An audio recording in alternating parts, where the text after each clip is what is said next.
Today, you're learning how to work across the generations. And while you may be in the same meeting with various people, it may seem like you're all from completely different planets. And no, it's not about who's too young, who's too old, who's in the middle. Instead, it's really about the expectations, the assumptions, and the communication styles that we've never been told how to navigate until now. I'm Barbara Brooks, the founder of SecondActWomen, based here in Denver, Colorado, and an age-positive speaker. But also, I come from corporate America, where I was an award-winning, high-performing director of marketing of some of the largest shopping centers across the United States and some of the really small ones as well, like Longview, Texas. I have been in rooms with old school, if that's what you want to call them, old school executives to college interns.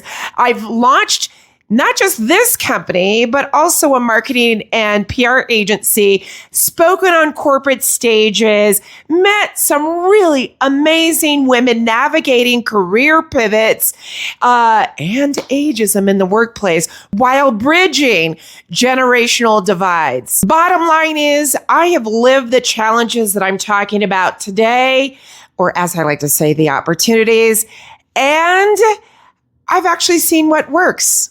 So let's dive in. So I hear it all the time, read about it inside of LinkedIn and my community on Facebook. They tell me about and share about how they're collaborating with people that are sometimes 20 years, 25 years their junior, and how they approach things a little bit differently, and how maybe Gen Z prefers to organize everything on Notion or Asana or ClickUp, while also sending looms or chatting it up on Slack channels, while some others commented and share how they are more of a Zoom it and document it kind of woman. For some of these people, they actually say they didn't feel as if they belonged in the room. They go unheard, unseen, all the things. But until they realize that really what's happening is different doesn't mean wrong in the least. It means simply we're playing with different toolkits. That's all that means. So the trick isn't actually knowing a new platform, although I do say it's really great to still keep our learning going. It's about being open to how others operate inside of and or communicate differently, and how it is we can really meet in the middle. That's where, to me, the magic happens. The problem isn't age. It's the assumptions that we all make. We're all guilty of it. We've all been fed, though, a pack of lies and oversimplified generational stereotypes, snapshots of who we are. Oh yeah, boomers are traditional. Gen Xers are independent. Oh, and millennials, they're really needy and whiny. And then when it comes down to Gen Z, they're obsessed with their devices and TikTok. But let's be real. Those are just marketing campaigns, marketing stereotypes, beauty campaigns that have been put out there to silo us. When in actuality, I have met 60-somethings that are killing the content creation game. I've met 20-somethings too, that, you know what? They prefer handwritten notes. Think about it. What is it about you that makes you not conform to the generalization of the generations? So instead of starting with the labels, let's kick them to the side and let's instead start with questions on that next project that you got to do with your coworker. Here's a great question. What does collaboration look like for you? And by the way, they should be asking you the same question. And if they're not, make sure you're giving them the answer on what does it look like for you? How do you like to communicate?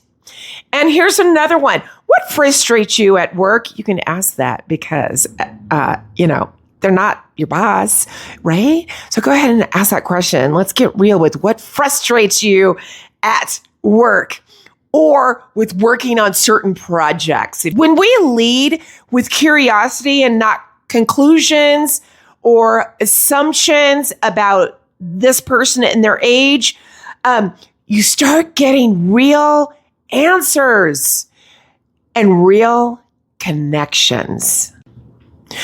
And communication styles, you know what? They are learned. That's right. They are not inherent in us. In a lot of workplaces, tension comes down to how it is we communicate with one another. You might still like that phone call from that coworker who sent you a voice memo to get an answer to a question. And instead, you might send an email over and say, hey, let's just jump on a call. You might have somebody, regardless of age, who wants to shoot a Loom video over to you to get the answer or work through a problem on that project. Me, personally, I like texting. I've never been a phone caller. My mom was pretty lucky in that area in high school. I was not a phone caller. But in work, I like a good email because I like documentation. So is one communication style better than the other? Absolutely not. No, don't take it personally. Get the answer on how they want to communicate. Let them know how you want to communicate. Just that simple. Multi-generational teams, guess what? They are the secret weapon to any company. Yeah, you may not know that, but I'm telling you, it is.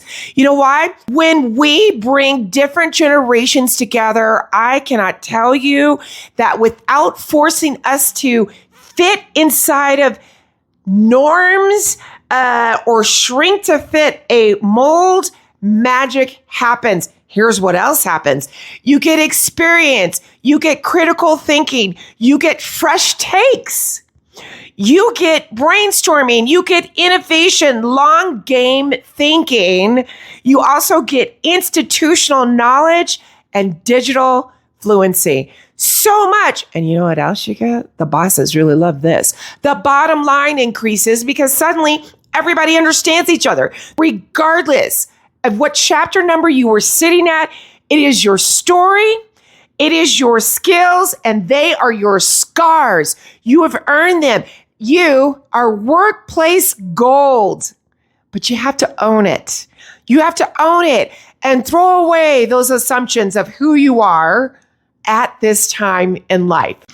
So the next time you feel like you're speaking a different language or you're shrinking or you feel as if you're not invited to this conversation at work or inside of your business even, I want you to take a pause. And I want you to remember, it's not about being right, girl. It's about being reachable and communication. Whether you're 28 or 58, we're all just about being seen, heard, and valued, regardless of age. Remember that. And the more we break our age labels and our biases that we have, the more room we have to create and cultivate with and for one another.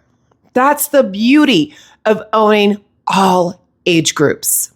Hey, listen, if this resonated with you and you want to keep the conversation going, or you want to create some sort of a midlife power plan, that's actually the name of my playbook, you can grab my free guide by visiting SecondActWomen.com, or you can email me. I'm an open book. Just email me, Barbara@BloomCoPresents.com, and I will send it to you.